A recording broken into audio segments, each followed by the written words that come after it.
श्री कृष्ण गोविंद हरे मुरारी, हे नाथ नारायण वासुदेवा। श्री कृष्ण गोविंद हरे मुरारी, हे नाथ नारायण वासुदेवा। राधे राधे, हरे कृष्णा। प्रिय भक्तों, स्वागत है आपका आपके अपने चैनल रुद्राज स्पिरिचुअल स्वैग में। आप सभी का दिन शुभ और मंगलमय हो। भगवान श्री हरि विष्णु और माता लक्ष्मी का आशीर्वाद आप सभी भक्तों पर सदा सर्वदा बना रहे। आज हम ज्येष्ठ मास के छठे दिन की महात्म कथा का श्रवण करेंगे। तो आइए कथा का शुभारंभ करते हैं। हे प्रिय भक्तों, महात्म्य कथा से पहले भगवान श्री हरि विष्णु द्वारा सुनाई गई लोभ त्याग के विषय में शूद्र की कथा को सुनते हैं। ग्रंथ के अनुसार इस कथा को सुनने से जन्म जन्म के पाप तत्काल ही नष्ट हो जाते हैं। भगवान श्री हरि विष्णु बोले, जो सत्य का पालन करते हुए लोभ और दोष बुद्धि का त्याग करके प्रतिदिन कुछ दान करता है, उसके द्वारा तो मानो नित्य प्रति उत्तम दक्षिणा से युक्त 100 यज्ञों का अनुष्ठान होता रहता है। लोभ और देशवश झूठ बोलने से मनुष्य रौरव नरक में पड़ता है। विशेष बात तो यह है कि लोभ का परित्याग कर देने के कारण मनुष्य स्वर्ग में देवता होता है। भगवान श्री हरि विष्णु आगे बोले कि एक महान भाग्यशाली शूद्र था जो कभी भी लोभ में नहीं पड़ता था। वह साग खाकर, बाजार से अन्न के दाने चुनकर तथा खेतों से धान की बालें बीनकर बड़े दुख से जीवन का निर्वाह करता था। उसके पास 2 ही पुराने वस्त्र थे तथा वह अपने हाथों से ही सदा पात्र का काम लेता था। उसे कभी किसी वस्तु का लोभ नहीं हुआ, तथापि वह पराया धन नहीं लेता था। भगवान श्री हरि विष्णु बोले कि एक दिन मैं उसकी परीक्षा करने के लिए 2 नवीन वस्त्र लेकर गया और नदी के तट पर एक कोने में उन्हें आदरपूर्वक रखकर कहीं दूर जाकर खड़ा हो गया। शूद्र ने उन दोनों वस्त्रों को देखकर भी मन में लोभ नहीं किया और यह समझकर कि यह किसी और के पड़े होंगे, वहां से चुपचाप घर चला गया। तब यह सोचकर कि बहुत थोड़ा लाभ, शायद उसने इन वस्त्रों को नहीं लिया होगा। मैंने गूलर के फल में सोने का टुकड़ा डालकर उसे वहीं रख दिया। मग प्रदेश, नदी का तट और कोने का निर्जन स्थान, ऐसी जगह पहुंचकर उसने उस अद्भुत फल को देखा। उस पर दृष्टि पड़ते ही वह शूद्र बोल उठा, बस यह तो कोई कृत्रिम विधान दिखाई देता है। इस समय इस फल को ग्रहण कर लेने पर मेरी अलोभ वृत्ति नष्ट हो जाएगी। इस धन की रक्षा करने में बड़ा कष्ट होता है। यह अहंकार का स्थान है। जितना अधिक लाभ होता जाता है उतना ही लोभ बढ़ता जाता है। लाभ से ही लोभ को उत्पत्ति होती है। लोभ से ग्रस्त मनुष्य को सदा ही नरक में रहना पड़ता है। यदि यह गुणहीन द्रव्य मेरे घर में रहेगा तो मेरी पत्नी और पुत्रों को उन्माद हो जाएगा। उन्माद काम जनित विकार है। उससे बुद्धि में भ्रम हो जाता है और भ्रम से मोह और अहंकार की उत्पत्ति होती है। उनसे क्रोध और लोभ का प्रादुर्भाव होता है। इन सब की अधिकता होने पर तपस्या का नाश हो जाएगा। तपस्या का नाश हो जाने पर मन को मोह में डालने वाला मलिन्य पैदा होगा और उस मलिनता रूप सांकल में बंध जाने पर मनुष्य फिर ऊपर नहीं उठ सकता। हे प्रिय भक्तों, शूद्र यह विचार करके उस फल को वहीं छोड़कर घर चला जाता है। उस समय स्वर्गस्थ देवता प्रसन्नता के साथ साधु साधु कहकर उसकी प्रशंसा करने लगे। तब भगवान श्री विष्णु आगे बोले कि तब मैं एक क्षणपक का रूप धारण करके उसके घर के पास गया और लोगों को उसके भाग्य की बातें बताने लगा। विशेषतः भूतकाल की बातें बताया करता था। फिर लोगों के बारंबार आने जाने से यह समाचार सभी ओर फैल गया और यह सुनकर शूद्र की पत्नी भी मेरे पास आई और अपने भाग्य का वह कारण पूछने लगी। तब मैंने तुरंत ही उसके मन की बात बता और अपने भाग्य का वह कारण पूछने लगी। तब मैंने उसे उसके मन की बात बता दी और एकांत में स्थिर होकर उसे कहा कि हे महाभाग्य, विधाता ने आज तेरे लिए बहुत धन दिया था, किंतु तेरे पति ने मूर्ख की भांति उसका परित्याग कर दिया। तेरे घर में धन का बिल्कुल अभाव है, इसलिए जब तक तेरा पति जीवित रहेगा तब तक उसे दरिद्रता ही भोगनी पड़ेगी, इसमें तनिक भी संदेह नहीं है। माना तू शीघ्र ही अपने घर जा और अपने पति से उस धन के विषय में पूछ। इस मंगलमय वचन को सुनकर वह अपने पति के पास गई और उस दुखंत वृतांत की चर्चा करने लगी। उसकी बात को सुनकर उसके पति शूद्र को बड़ा विस्मय हुआ और वह कुछ सोचकर अपनी पत्नी को साथ लेकर मेरे पास आया और एकांत में मुझसे बोला कि हे शपनक, बताओ तुम क्या कहते हो। क्या शपनक बोला, हे तात, तुम्हें प्रत्यक्ष धन प्राप्त हुआ था, फिर भी तुमने अवज्ञापूर्वक तिनके की भांति उसका त्याग कर दिया। ऐसा तुमने क्यों किया? मुझे तो ऐसा जान पड़ता है कि तुम्हारे भाग्य में भोग नहीं बना है। धन के अभाव में तुम्हें जन्म से लेकर मृत्यु तक अपने और बंधुओं के दुख भोगने पड़ेंगे।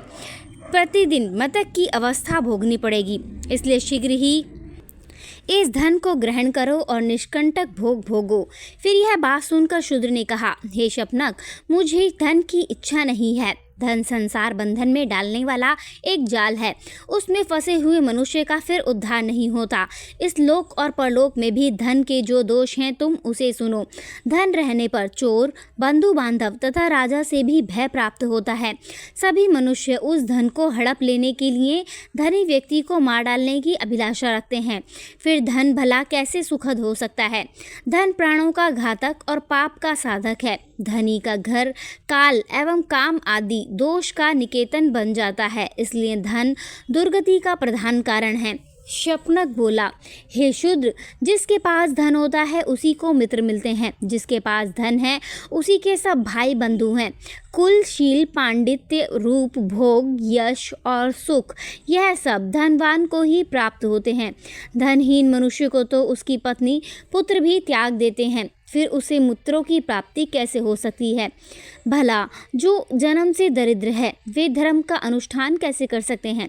स्वर्ग प्राप्ति में उपकारक जो सात्विक यज्ञ कार्य और पोखरे खुदवाना आदि कर्म हैं, वे भी तो धन के अभाव में नहीं हो सकते। दान संसार के लिए स्वर्ग की पीढ़ी है, किंतु निर्धन व्यक्ति के द्वारा उसकी भी सिद्धि होनी असंभव है। व्रत आदि का पालन, धर्म उपदेश आदि का श्रवण, पितृयज्ञ आदि का अनुष्ठान तथा तीर्थ सेवन, यह शुभ कर्म धनहीन मनुष्य के लिए नहीं हो सकते। रोगों का निवारण, पथ्य का सेवन, औषधों का संग्रह और शरीर की रक्षा तथा शत्रुओं पर विजय आदि कार्य भी धन से ही सिद्ध होते हैं। इसलिए हे शूद्र, जिनके पास बहुत धन हो उसी को इच्छा अनुसार भोग प्राप्त हो। धन रहने पर तुम दान से ही शीघ्र तक स्वर्ग की प्राप्ति कर सकते हो। शूद्र ने कहा, कामनाओं का त्याग करने से ही समस्त व्रतों का पालन हो जाता है। क्रोध छोड़ देने से तीर्थों का सेवन हो जाता है और दया ही जप के समान है। संतोष ही शुद्ध धन है। अहिंसा ही सबसे बड़ी सिद्धि है। शिलोच वृत्ति ही उत्तम जीविका है। साग का भोजन ही अमृत के समान है। उपवास ही उत्तम तपस्या है और संतोष ही मेरे लिए बहुत बड़ा भोग है। कौड़ी का दान ही मुझ जैसे व्यक्ति के लिए महादान है। पराई स्त्रियां, माता और पराया धन मिट्टी के ढेले के समान है, पर स्त्री सर्पिणी के समान भयंकर है। यही सब मेरा यज्ञ है। हे गुणनिधि, इसी कारण से मैं उस धन को नहीं ग्रहण करता। यह मैं सच सच बता रहा हूँ। कीचड़ लगाकर धोने की अपेक्षा दूर से उसका स्पर्श करना ही अच्छा है। फिर श्री भगवान कहते हैं, हे नरश्रेष्ठ, उस शूद्र के इतना कहते ही संपूर्ण देवता उसके शरीर और मस्तक पर फूलों की वर्षा करने लगे। देवताओं के नगाड़े बज उठे, गंधर्वों का गान होने लगा और तुरंत ही आकाश से विमान उतर आया। देवताओं ने कहा, हे धर्मात्मन, इस विमान पर बैठे और सत्यलोक में चलकर दिव्य भोगों का उपभोग करो। तुम्हारे उपभोग काल का कोई परिणाम नहीं है। अनंत काल तक तुम्हें पुण्यों का फल भोगना है। देवगणों के ऐसा कहने पर शूद्र बोला, इस क्षण को ऐसा ज्ञान, ऐसी चेष्टा और इस प्रकार भाषण की शक्ति कैसे प्राप्त हुई?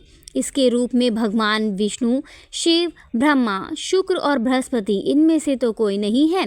अथवा मुझे जलने के लिए साक्षात धर्म ही तो यहाँ नहीं आए हैं।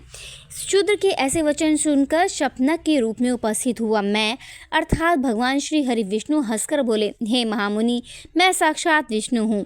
तुम्हारे धर्म को जानने के लिए मैं यहाँ आया था। अब तुम अपने परिवार सहित विमान पर बैठकर स्वर्ग को जाओ। हे प्रिय भक्तों, उसके बाद वह शूद्र दिव्य आभूषण और दिव्य वस्त्रों से सुशोभित होकर सहसा परिवार सहित स्वर्ग लोक को चला गया। इस प्रकार उस शूद्र परिवार के सब लोग लोभ त्याग देने के कारण स्वर्ग सिधारे बुद्धिमान दूलाधार धर्मात्मा हैं। वे सत्य अधर्म में प्रतिष्ठित हैं, इसलिए देशांतर में होने वाली बातें भी उन्हें ज्ञात हो जाती हैं। तुलाधार के समान प्रतिष्ठित व्यक्ति देवलोक में भी नहीं है। जो मनुष्य सब धर्मों में प्रतिष्ठित होकर इस पवित्र उपाख्यान का श्रवण करता है, उसके जन्म जन्म के पाप तत्काल नष्ट हो जाते हैं। एक बार के पाठ से उसे सब यज्ञों का फल मिल जाता है। वह लोक में श्रेष्ठ और देवताओं का भी पूज्य होता है। जय श्री हरि विष्णु।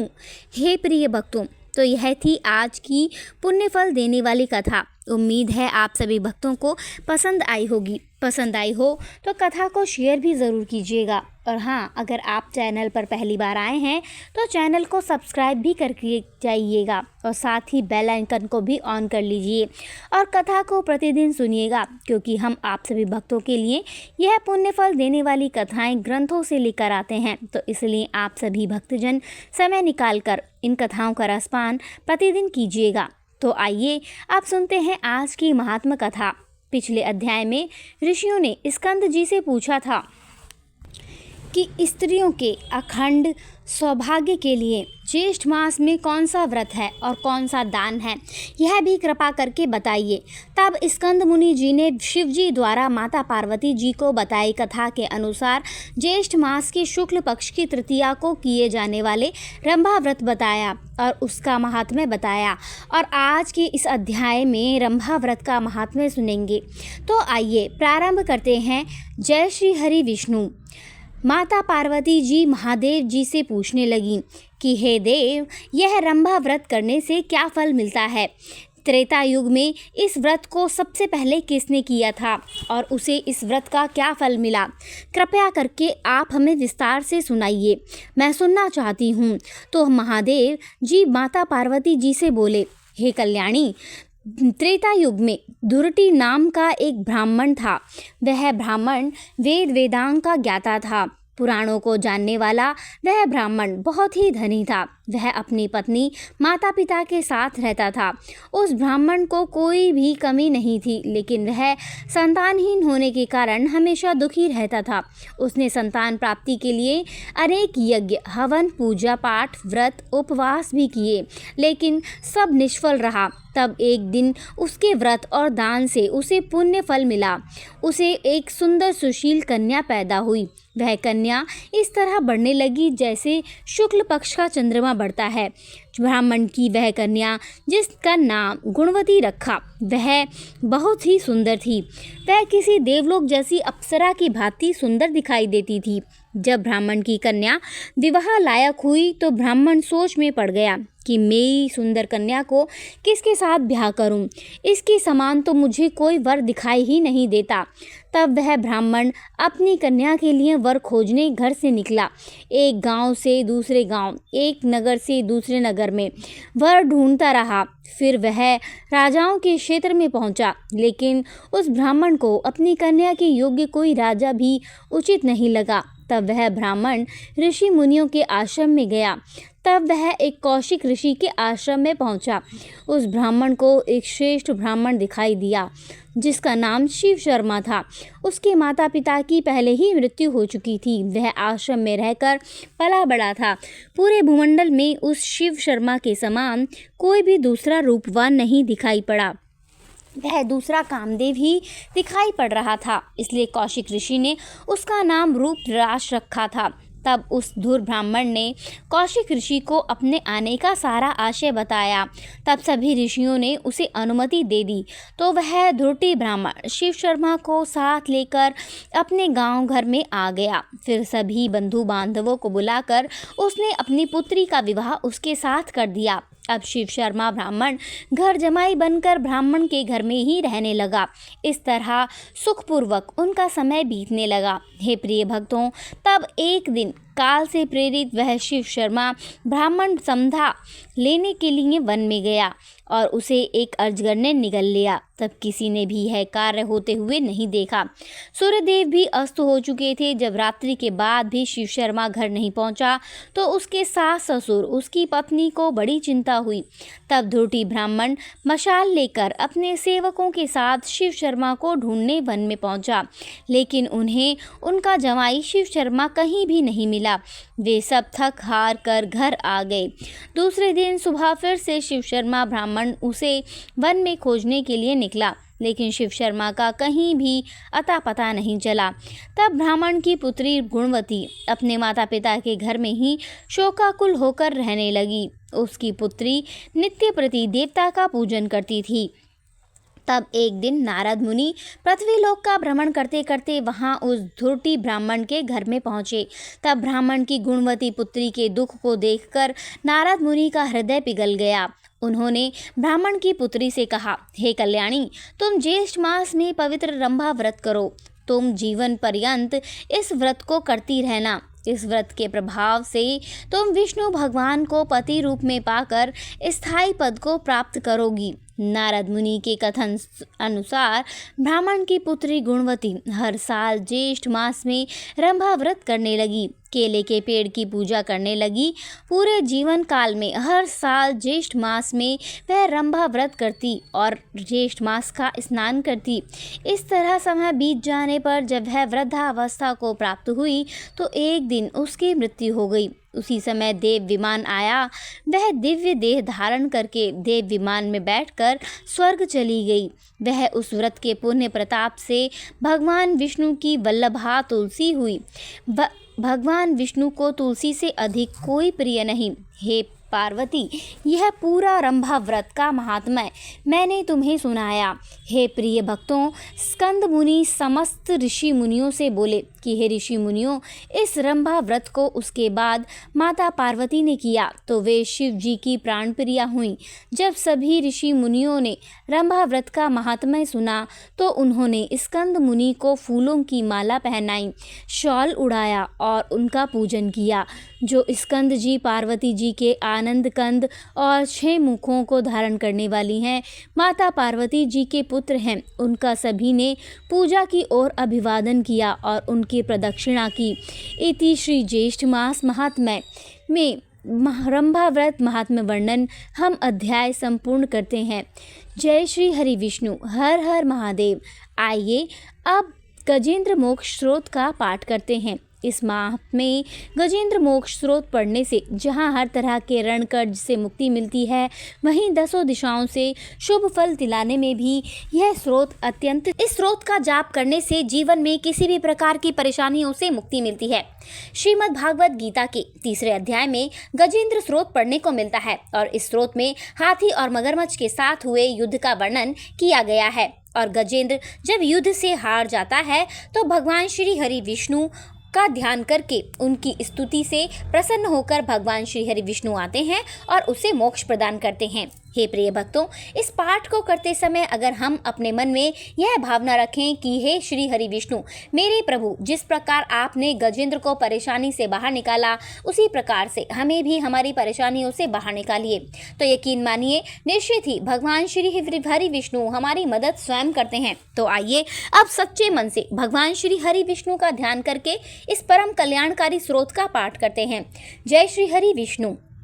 शुक जी ने कहा कि बुद्धि के अनुसार पिछले अध्याय में वर्णन किए गए रीति से अपने मन को नियंत्रित करके और हृदय को स्थिर करके गजेंद्र अपने पिछले जन्म में याद किए गए सर्वोच्च कार्य और बार बार जप किए जाने वाले स्रोत का जाप करने लगा।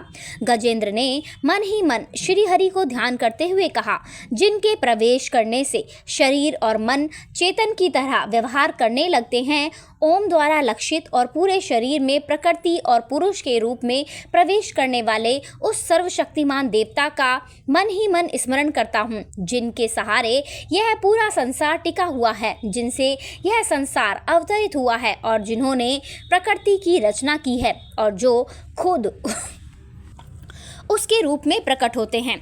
लेकिन दुनिया से सर्वोपरि और श्रेष्ठ हैं। ऐसे अपने और बिना किसी कारण के भगवान की शरण में मैं जाता हूँ और अपने संकल्प शक्ति के बल पर अपने ही स्वरूप में रचित और सृष्टि काल में प्रकट एवं प्रलय में अप्रकट रहने वाली इस शास्त्र प्रसिद्धि प्राप्त कार्य कारण रूपी संसार को जो बिना कुंठित दृष्टि के साक्ष्य रूप में देखते रहने पर भी लिप्त नहीं होते, चक्षु आदि प्रकाशकों के परम प्रकाशक प्रभु आप मेरी रक्षा करें। बीतते गए समय के साथ तीनों लोकों और ब्रह्म आदि लोकपालों के पंचभूत में प्रवेश कर जाने पर और पंचभूतों से लेकर महत्वपूर्ण सभी कारणों के उनकी परम करुणा स्वरूप प्रकृति में मगन हो जाने पर उस समय दुर्गेय और घोर अंधकार रूपेण प्रकृति ही बच रही थी। उस अंधकार से परे अपने परम धाम में जो सर्वव्यापी भगवान सभी दिशाओं में प्रकाशित होते रहते हैं, वो भगवान मेरी रक्षा करें।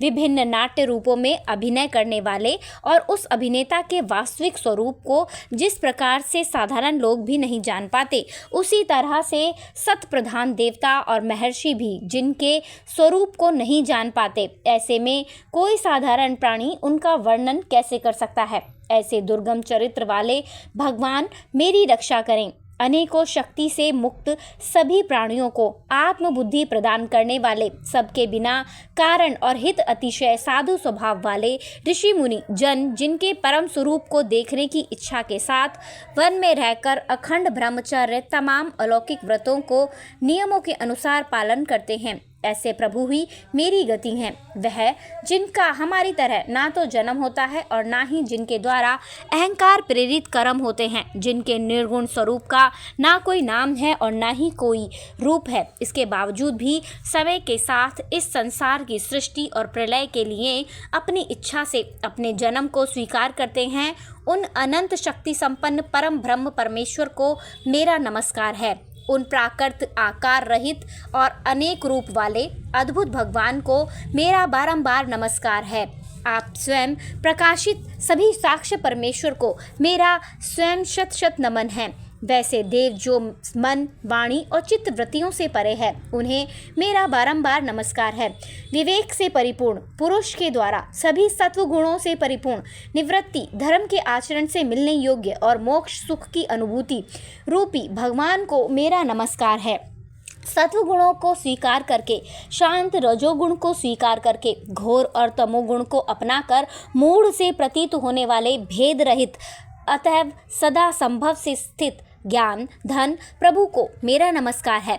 शरीर इंद्रिय आदि के समुदाय रोग सभी पिंडों के ज्ञाता, सबके स्वामी और साक्षी स्वरूप प्रभु को मेरा बारंबार नमस्कार है। सबके अंतर्यामी, प्रकृति के भी परम कारण लेकिन स्वयं कारण रहे भगवान को मेरा शत शत नमस्कार है। सभी इंद्रियों और सभी विषयों के जानकारी प्रतीतियों के कारण रूप संपूर्ण जड़ प्रपंच और सबकी मूलभूता अविद्या के द्वारा सूचित होने वाले और सभी विश्व में अविद्या रूपा से भासने वाले भगवान को मेरा नमस्कार है। सबके कारण लेकिन स्वयं कारण रहे तथा कारण होने पर भी परिणाम रहित होने की वजह से अन्य कारणों से भी विलक्षण कारण आपको मेरा बारंबार नमस्कार है।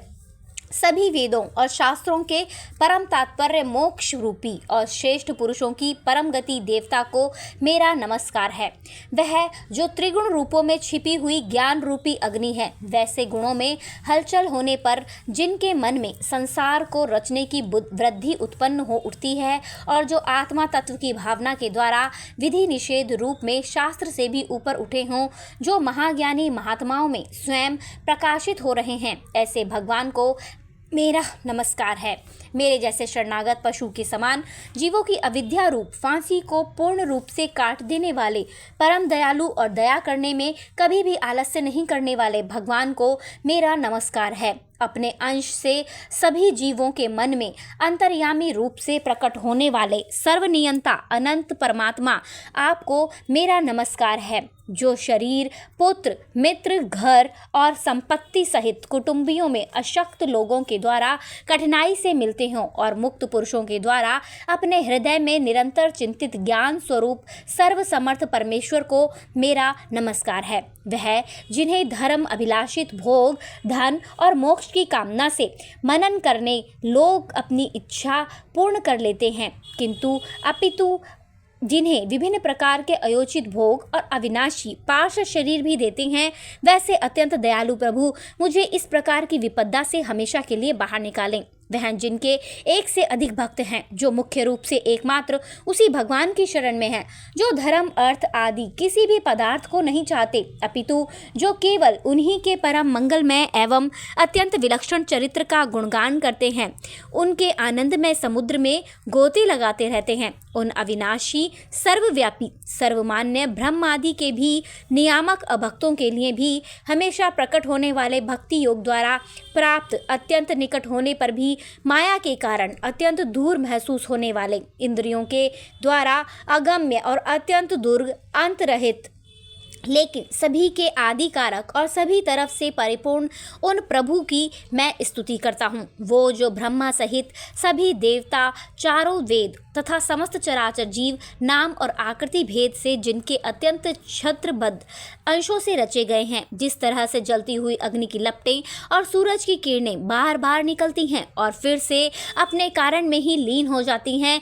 उसी प्रकार बुद्धि, मन, इंद्रियां और नाना योनियों के शरीर, जिन सभी गुणों से प्राप्त शरीर जो स्वयं प्रकाश परमात्मा से प्रकट होता है और फिर से उन्हीं में लीन हो जाता है, वह प्रभु जो ना तो देवता है, ना असुर, ना मनुष्य है और ना ही मनुष्य से नीचे किसी अन्य योनि के प्राणी, ना ही वह स्त्री है, ना ही पुरुष, ना ही नपुंसक और ना ही वो कोई ऐसे जीव हैं जिनका इन तीनों ही क्षणों में समावेश है। वो ना तो गुण है, ना कर्म, वो ना ही कार्य है और ना ही कारण। इन सभी योनियों का निषेध होने पर जो बचता है वही उनका असली रूप है और वे ही सब कुछ हैं।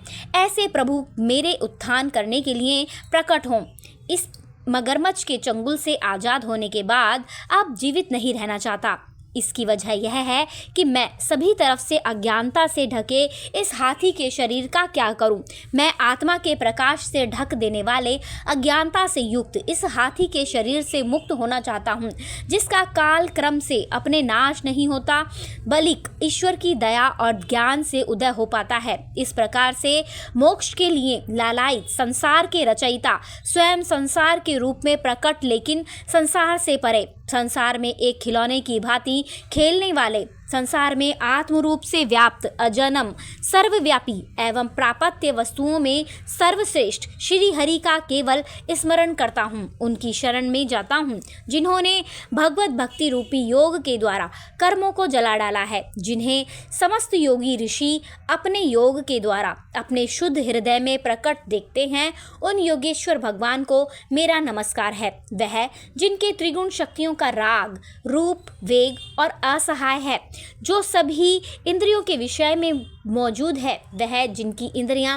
समस्त विश्व में ही बसी रहती हैं, ऐसे लोगों को जिनको मार्ग मिलना भी संभव नहीं है, वैसे शरणागत एवं अपार शक्तिशाली वाले भगवान आपको मेरा बारंबार नमस्कार है। जिनकी अविद्या नाम से शक्ति के कार्य रूप अहंकार से ढके हुए हैं, वह जिनके रूप को जीव समझ नहीं पाते हैं, ऐसे अपार महिमा वाले भगवान की मैं शरण लेता हूँ। हे प्रिय भक्तों, श्री सुखदेव जी कहते हैं कि वह जिसने पूर्व प्रकार से भगवान के भेद रहित सभी निराकार रूप का वर्णन किया था, उस गजराज के करीब जब ब्रह्म आदि अन्य कोई भी देवता नहीं आए, जो अपने विभिन्न प्रकार के विशेष विग्रहों को ही अपना रूप मानते हैं, ऐसे में साक्षात विष्णु जी जो सभी के आत्मा होने के कारण सभी देवताओं के रूप हैं, तब वह वहां पर प्रकट हुए। गजराज को इस प्रकार से दुखी देखकर उसके पढ़े गए स्तुति को सुनकर चक्रधारी प्रभु इच्छा अनुसार वेग वाले गरुड़ की पीठ पर सवार होकर सभी देवों के साथ उस स्थान पर पहुंचे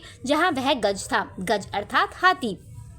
सरोवर के अंदर महाबलशाली मगरमच्छ द्वारा जकड़े और दुखी उस हाथी ने आसमान में गरुड़ की पीठ पर बैठे और हाथों में चक्र लिए भगवान श्री हरि विष्णु को आते हुए जब देखा, तो वह अपनी सूंड में पहले से ही उनकी पूजा के लिए रखे कमल के फूल को श्री हरि पर बरसाते हुए कहने लगा, सर्व पूज्य भगवान श्री हरि नारायण, आपको मेरा प्रणाम है। सर्व पूज्य भगवान श्री हरि आपको मेरा नमस्कार है। लाचार हाथी को पीड़ित देखकर श्री हरि विष्णु गरुड़ से नीचे उतरकर सरोवर में उतर आए और वह दया से प्रेरित होकर ग्राह सहित उस गज को तुरंत ही सरोवर से बाहर निकाल लाए और देवताओं के देखते ही देखते अपने चक्र से मगरमच्छ के गर्दन को काट दिया और हाथी को उस पीड़ा से बाहर निकाल लिया। तो इसी के साथ गजेंद्र मोक्ष स्त्रोत संपूर्ण हुआ। तो सभी एक बार प्रेम से बोलिए भगवान श्री हरि विष्णु की जय। बंसी बजाने वाले भगवान श्री कृष्ण की जय। राधे राधे। हरे